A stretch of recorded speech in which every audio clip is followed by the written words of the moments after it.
à tous. Alors aujourd'hui, nous nous retrouvons pour une nouvelle émission. Avec tout ce brouillard, je vais essayer de vous éclaircir le plus possible. Alors tout d'abord, nous commençons avec l'œil du pro avec Vincent et Daniela. Après, les indispensables du tour avec Nico et Malo qui nous expliquera son nouveau film. Après, suivi de l'interview du jour avec Guillaume et Bernard Lapassé, coprésident à la candidature de Paris 2024. Suivi des défis de caravanier avec Marion de FDJ et Yacine. Et pour finir, l'étape de demain avec Leslie Boitel et Manon. Générique.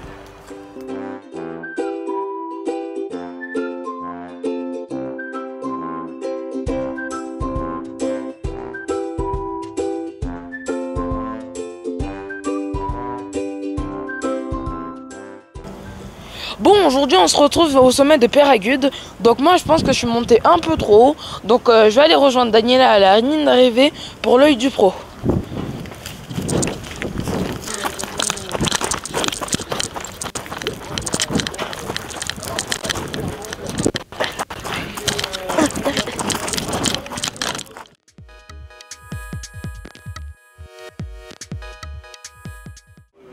Bonjour, peux-tu nous raconter un peu l'étape d'aujourd'hui?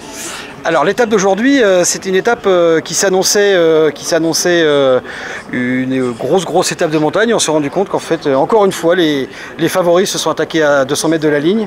Donc ça ressemblait plus à la Flèche Wallonne qu'à une vraie étape de Tour de France. Mais bon, voilà, les meilleurs sont devant. Ils étaient 8 à se jouer la victoire. Un changement de maillot jaune. Donc ça, c'est quand même la bonne nouvelle du jour. Ça veut dire que le reste du tour sera très intéressant. Est-ce que pour vous, Froome va s'en sortir? Vu l'équipe qu'il a, je pense qu'il n'y a pas le feu chez les Sky, sachant qu'en plus Astana il leur manque des coureurs, il leur manque le meilleur coureur auprès de Haru, ce serait Fuglsang et qui est pas très bien, il leur manque Cataldo qui était aussi un très grand coureur pour pouvoir l'accompagner dans la plaine, et je pense que Haru n'a pas forcément une grande équipe autour de lui, et je pense encore une fois que même s'ils n'ont pas le maillot, je pense que les Sky vont quand même essayer de contrôler la course, comme s'ils avaient le maillot. Merci. Merci, obrigado. Tu vois Daniela, un des grands rêves à moi, un jour, c'est de faire un documentaire. Par exemple sur les animaux, la montagne, la nature et le vélo, comme Nicolas. Ça tourne, les indispensables.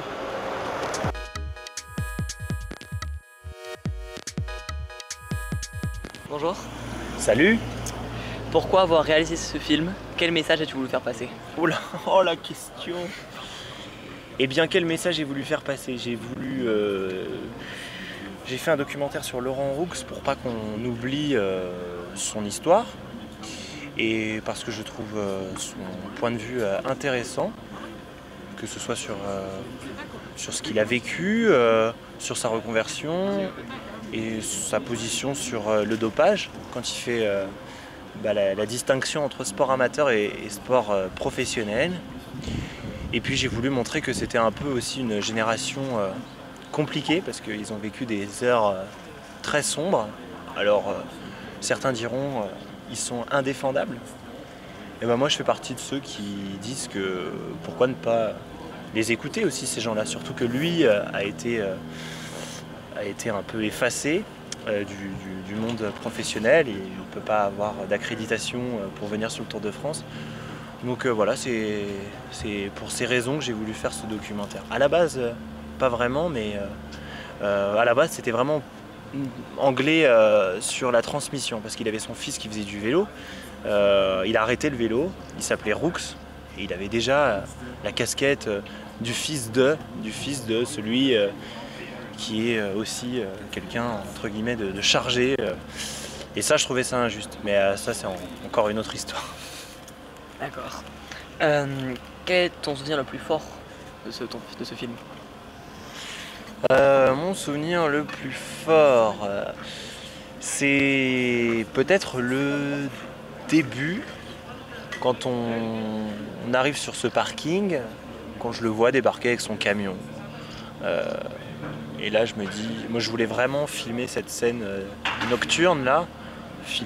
J'imaginais vraiment le documentaire de cette façon, enfin du moins le début de cette façon, où il rentre comme ça sur un parking désert. Et là c'était vraiment très fort quoi, parce qu'il s'est tout de suite pris au jeu, hein, Laurent. Mais c'était le fait de mettre en place cette mise en scène, il y avait cette atmosphère, et là je sentais qu'il allait se passer quelque chose dans ce tournage, d'autant plus qu'on était une équipe de potes, on est une équipe de bénévoles, une équipe de potes, donc c'était assez fort ce moment-là. Ouais. Quel projet documentaire rêverais-tu de faire? Ah, ça aussi, vous avez vraiment des bonnes questions quand même. Hein. Vous avez de très bonnes questions. Moi j'aimerais m'attaquer à autre chose. J'aimerais m'attaquer à autre chose que du vélo. Parce que nous on fait des documentaires de manière assez artisanale. Hein. Parce qu'on connaît ce milieu. J'aimerais m'attaquer à un sujet un peu plus. Peut-être un peu plus lourd, mais vraiment différent du vélo. Il y a un de mes rêves aussi, c'est de faire un long métrage un jour, écrire une vraie histoire, un vrai scénario. Donc oui, peut-être quelque chose en dehors du vélo. Je sais pas vraiment quoi, il y a plein de choses qui me viennent à l'esprit, mais oui, ce serait ça. Mais il faudrait que je me lance. Je mets tellement sur un piédestal les documentaristes, même les réalisateurs. Pour moi, c'est tellement génial, c'est tellement du génie ce qu'ils font que ça fait un peu peur de se lancer là-dedans quand même. Voilà. On a apprécié la franchise de Laurent hier soir. Ne trouves-tu pas dommage qu'il ne soit pas le seul à assumer, pardon? Bah oui, complètement. C'est vrai que ce qui me dérange, moi, c'est ceux qui donnent encore des leçons, tu sais, certains qui te regardent un peu de haut, qui veulent pas croiser ton regard. Je parle de certains anciens coureurs. Voilà quoi, qui profitent de tout un système, qui gagnent de l'argent dans ce milieu et qui ne disent rien quoi. Surtout cette génération fin des années 90. Parce qu'avant c'est encore un autre problème, c'est encore autre chose. Donc ouais voilà, oui forcément je trouve ça dommage. D'autant plus que... Ouais non, c'est dommage. On a beaucoup apprécié le film, où est-ce qu'on pourrait le trouver?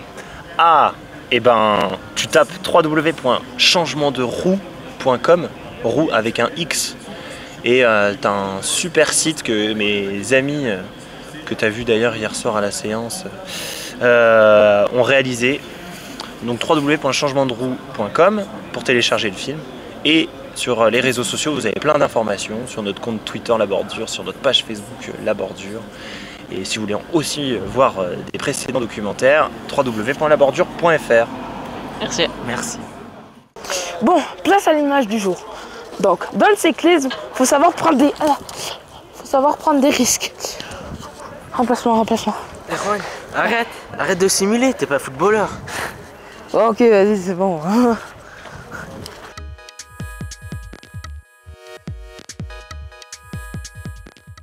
Balès. Ah, descend du port de Balès. Allez. Ça va, Cyril Gauthier, on enregistre. C'est dommage, j'arrive. Cyril, déjà, comment ça va? Parce que j'ai pas vu ta chute dans la descente du port de Balès. Ouais, c'est une bonne idée. Quand Mohamed m'a doublé, après, j'ai voulu boucher la descente.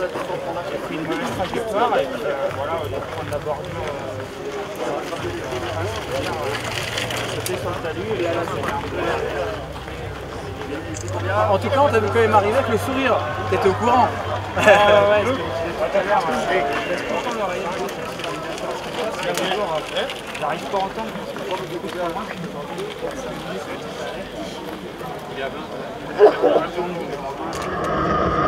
Mes chers compatriotes, j'ai le plaisir de vous annoncer que Paris a été élu ville olympique. Maintenant, il manque un drapeau à ma panoplie. Nous allons retrouver tout de suite mon Premier ministre Guillaume avec Bernard Lapassé, co-président à la candidature Paris 2024.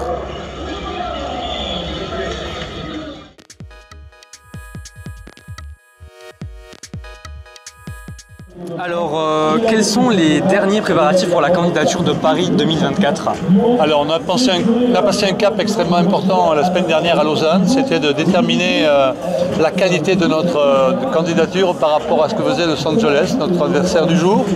Eh bien, on a passé cet obstacle avec, je pense, beaucoup de sécurité, beaucoup de force, beaucoup de dynamisme. On a porté le message d'une France qui a envie de se mobiliser, pas simplement pour Paris ou pour ses territoires, mais en même temps transmettre des messages à l'Europe et sans doute au-delà. C'est de montrer qu'il y a une façon de vivre le sport et d'exprimer les Jeux Olympiques et Paralympiques avec la candidature de Paris, une forme nouvelle qui donne encore une nouvelle force pour demain les Jeux Olympiques encore plus forts et encore plus haut. Vous préférez 2024 ou 2028 pour les Jeux? Alors c'est la prochaine étape effectivement, c'est la dernière, c'est le dernier obstacle qui nous est proposé. Aujourd'hui il y a une certitude sur ces deux candidatures, il y en a une pour Paris. Quel sera le chiffre? Est-ce que c'est 24 ou 28? Alors vous le savez tous, on est pour 2024, pour des raisons qui tiennent certainement à des problèmes de contingence, mais pas seulement. L'important c'est que nous avons fêté le centenaire. Il y a 100 ans que Paris n'a pas connu les Jeux Olympiques et Paralympiques d'été. Ça fait 100 ans qu'on se bat, ça fait la 4e campagne consécutive avec 3 échecs. Celle-là, cette campagne-là, elle est faite pour célébrer ceux qui ont porté cette candidature pendant cette période longue.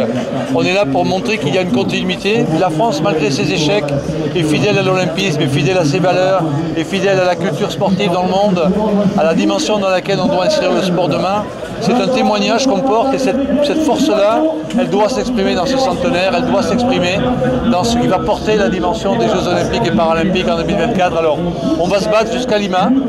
La date, c'est le 13 septembre. On sera là, au rendez-vous avec 2024. Justement, le résultat entre Paris et Los Angeles, le résultat c'est le 13 septembre. Vous vous sentez confiant pour les Jeux se passent à Paris? Je crois qu'on est confiant parce qu'on est solidaire, on est unis, on montre l'esprit d'équipe qui a été porté depuis le départ. On a cette dimension dans laquelle où le chef d'État ou le champion olympique, il porte la même valeur, il porte la même force. Parce que chacun dans son rôle, chacun dans sa mission, on est tous unis pour porter une France qui gagne, quoi.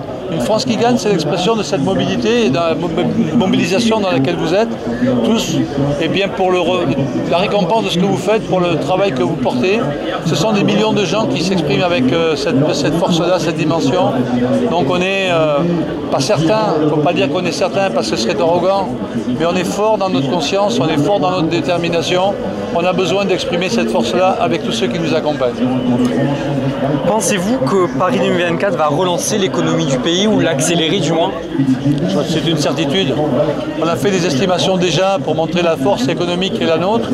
D'abord, on a les 20 plus grandes entreprises françaises qui sont avec nous, qui portent la candidature. Ce sont des partenaires de qualité qui sont déterminés, qui ont déjà dit, écrit, que si nous avions gagné, lorsque nous aurons gagné pour 2024 à Lausanne, ils sont déjà candidats pour venir jusqu'en 2024. Donc on a déjà reçu des supports économiques parce qu'ils connaissent tous la dimension dans laquelle on travaille. On sait qu'aujourd'hui, entre 2017 et 2024, il y a donc 7 ans, on peut créer autour de 200 000 emplois. On peut donner des éléments économiques pour porter la référence de ce que va donner l'évolution progressive du projet jusqu'en 2024.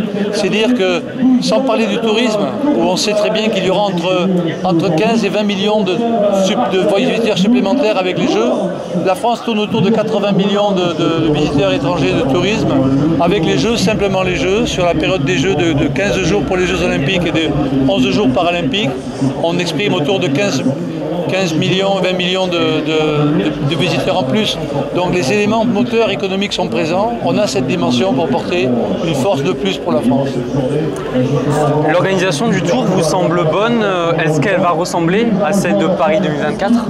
Bien sûr, les grands événements se retrouvent. Comme l'Euro, la Tour de France, on est en permanence dans les grands événements. Vous savez qu'on a connu depuis maintenant 5 ans plus de 50 compétitions mondiales, tous sports confondus, européennes ou mondiales, dans les Coupes d'Europe, dans les Coupes du Monde, dans des trophées. En France, c'est le pays qui reçoit le plus de compétitions internationales venues du monde entier sur des disciplines très différentes.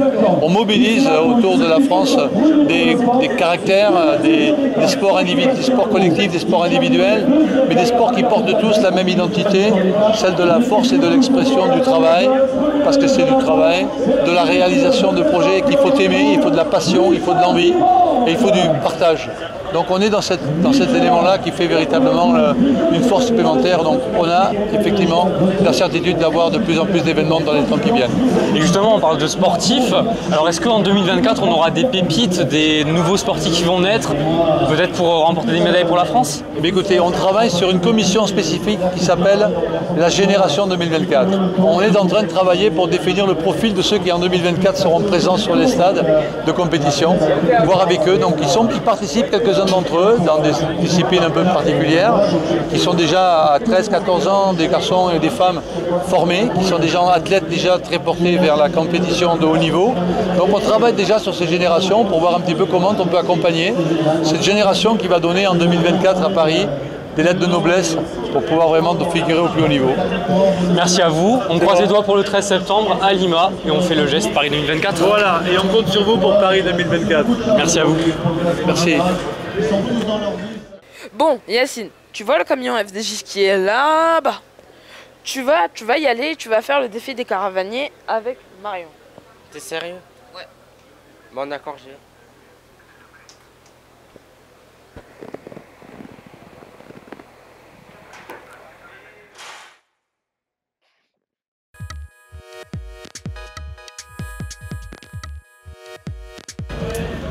Bonjour Marion, donc on va faire le défi des caravaniers. Je te dis d'expression de cycliste et tu dois me dire qu'est-ce que c'est. D'accord. Avoir la fringale. J'imagine que c'est avoir faim. Je suis un peu nulle là, mais bon, on va essayer. Non, c'est bon. Boucher un trou. Ouais, j'en ai une. Boucher un trou. Boucher un trou. Littéralement, je sais, mais là je ne sais pas. Descendre comme une caisse à savon. C'est l'angoisse, je peux faire le 50-50? Non? Tu me donnes un indice? Je te donne des bonbons. Non? Je sais pas. Là, j'ai du mal, je sais pas. Rouler à la papa. Rouler à la papa? Pas à pas? Un peu, on me fait des signaux derrière, mais je ne sais pas. Sucer les roues. Sucer les roues? Non, bah je sais pas, non, aucune idée. Alors c'est peut-être rouler queue à queue, comme ça, là, en se suivant très proche. Chasser la canette. Chasser la canette. Non mais alors là, attends, tu en demandes des questions, je sais pas ce que je fais sur le Tour de France, moi. Je sais pas. Ça doit être boire, demander un bidon, quelque chose comme ça. Ah oui! Manger de la luzerne. Manger de la luzerne, là je sais pas. Tu me donnes les réponses après quand même pour que je sache. J'apprenne quelque chose. Mettre la barbiche. La barbiche, alors là, non, pareil, je sais pas. T'en as combien des questions? Parce que là, je suis ridicule. Avoir les mains sur les cocottes. Sur les... Alors, sur les poignets, le côté... Ah ouais! Je suis pas si nulle. Prendre une bordure. Là, je sais pas, mais je peux prendre l'option je vais passer un coup de fil à un ami. Alors attends, qui je peux bien appeler? J'ai Patrick Chassé, mais je pense pas que je vais l'appeler lui. Je sais pas, non, ça va être Nicolas. Nicolas, tu peux venir, j'ai besoin de toi. Ah bah t'es là, ah bah oui. C'est fou, tu vois. Je laisse un message. Sans même. Voilà. Non, sans même. Non mais c'est fou, on est connectés. Est-ce que tu sais ce que c'est qu'une bordure? Tu peux expliquer? Oh, bonne question. J'ai bien fait de l'appeler. Hein. Alors, Patrick, il aurait pas su. Patrick, il aurait pas su. Patrick Chêne ou Patrick Chêne. Ah non, Patrick Chassé. Chassé. Eh bien, une bordure, c'est un éventail. Vous savez, vous savez, on se tutoie. Oui, on peut se tutoyer. Ouais, c'est tout ça. Tu sais, une bordure, c'est un éventail. Tu sais, quand les coureurs sur le Tour de France, ils se mettent les uns à côté des autres pour s'abriter du vent, parce que le vent vient de côté. D'accord. Et à un moment... un vent latéral. Et à un moment... Exactement. Et à un moment, il n'y a plus de place sur la route. Donc, certains coureurs prennent des cassures, prennent le vent. Donc, ça fait des grosses cassures. D'accord. Oh, oui, d'accord. Et c'est la raison pour laquelle, parfois, on a un éventail, 2 éventails, 3 éventails, 4 éventails. C'est pour pouvoir s'abriter du vent tout en roulant. Je sais pas si j'ai bien expliqué. Bon. Mais en tout cas, c'est mon explication. Non, mais c'était très bien. J'aurais peut-être oublié demain, mais c'était très bien. C'est bon? Parfait, bah, tu m'appelles, hein, et y a pas de souci, on fait ça. Voilà, on fait ça demain. Donc il a bien expliqué. Ouais, donc tu as 5 sur 10. 5 sur 10 ouais. Bah, c'est la moyenne. Je faisais même pas ça au collège, alors je suis contente. Hein. Bah, merci en tout cas. Merci à toi.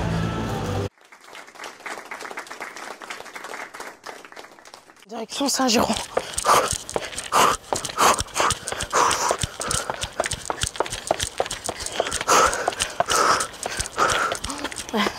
Allez, on va se faire le col d'Agnès.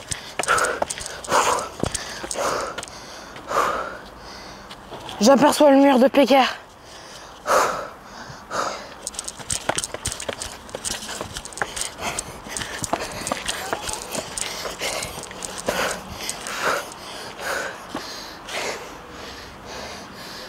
Courte mais difficile cette étape. Maintenant on retrouve Leslie et Manon pour l'étape de demain.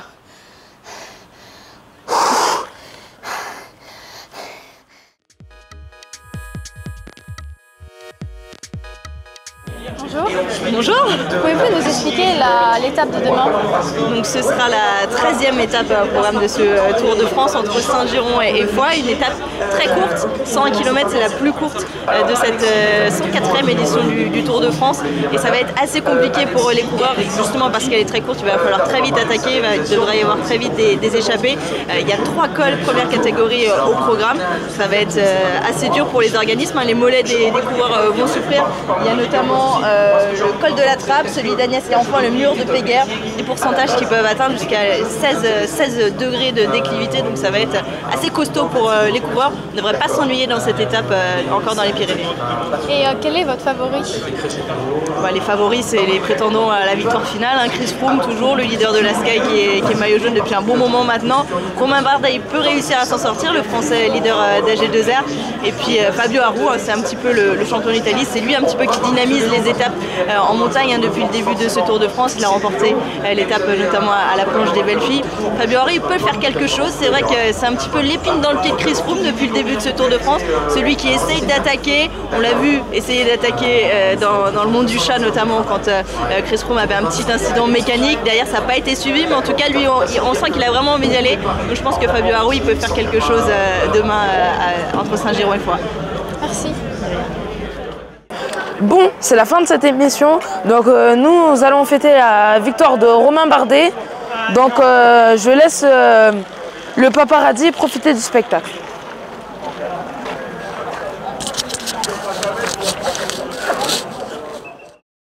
Dans le cyclisme, il faut savoir prendre des risques.